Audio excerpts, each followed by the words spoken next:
akhyaartan dhegeysanaysa maanta waxaynu bartan kaga hadli doonaa qadar yar oo ku saabsan degmada Erar oo dhacday soonka Shaneele.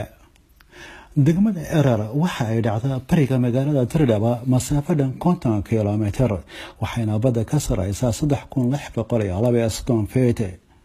waa magaalo caan ku ah dhinaca wax soo saarka qudaarta noocyadeeda kala duwan. run ahaantii waa degmo aad iyo aad istiraatiiji ugu ah dhinaca dhaqaale dowladda Itoobiya halbowlana ugu ah. waxaa lagu tilmaamaa degmada Erar degmada ugu hodansan marka loo fiirsho degmooyinka ka jira kilalka shanaad ee ismaamulka Soomaalida ee Itoobiya. waxaa mara magaalada Erar khadka xadiidka treenka ee isku xira dalalka Djibouti ee Itoobiya.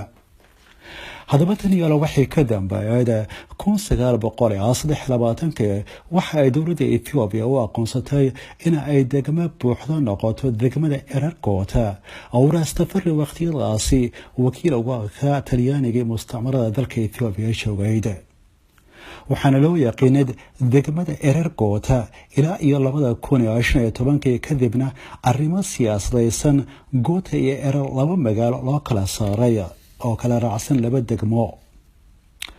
haddaba Erar Goota ayaa taariikh ahaan inta la ogahay soo martay marxalado iyo taariikh kala duwan. waxaa jirtay waqtiyo ay raacsaneed boqortooyadii Harar Empire la oran jiray sanadihii 1521 iyo boqortooyadii Adal oo ahayd xarumaha dhaqaale oo dalagga iyo wax soo saarka uga soo go'a boqortooyadii Adal oo hormuudka ka ahaan jiray gurgura cali madaxweyne Dreed.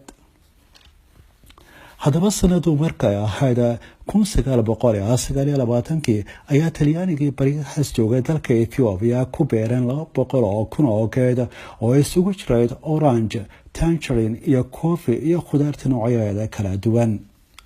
waxay ahaayeen beeralaydii waqtiyadaas u badnaa kuwa ka soo jeeda deegaanka gurgure oo gaaray waxaana lagu qiyaasay tirada dawga maanta ku dhaqan degmada Erar ilaa 15 kun oo u badan gurguradir. waxaana soo maamulay tan iyo waqtigii loo doortay in ay noqoto degmo buuxda 23 gudoomiyayaal intuba ay khayaan kuwa ka soo jeeday qoomiyadda weyn ee cali madaxweyne Dreed.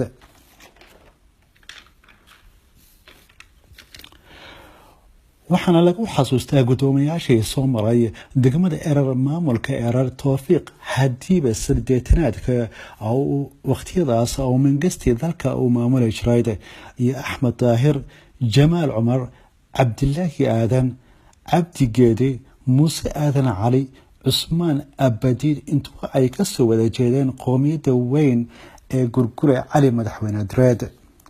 haddaba Erar Goota dalagga iyo khudaarta ka soo gooda waxaa loo dhoofshaa dalalka Djibouti, Somaliland iyo Itoobiya inteeda kaleete. degmada Erar Goota waxaa maanta soo raaca ku dhowaad 14 qabale 12 qabale ay yihiin gurgure kuwa ay degan yihiin wadana Ciise ay ka degan yihiin. haddaba tan iyo markii oo xukunka laga tuuray kaligi taliye Cabdi Maxamed Cumar wax maamul oo ka dhismay degmada Erar ma jirto sabab cadaalad darri ah oo ka jirta dhinaca kilalka shanaad oo raba in uu dadkii lahaa duudsiyo xuquuqdii ay ku lahaayeen degmadooda degmada Erar.